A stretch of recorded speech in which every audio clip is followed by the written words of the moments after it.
ராம ராம என்றே சொல்லிடுவோம்.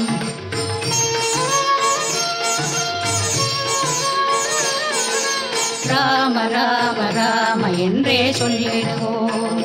அவன் கருணை அருளால் சுகமாய் உலகில் வாழ்ந்திடுவோம்.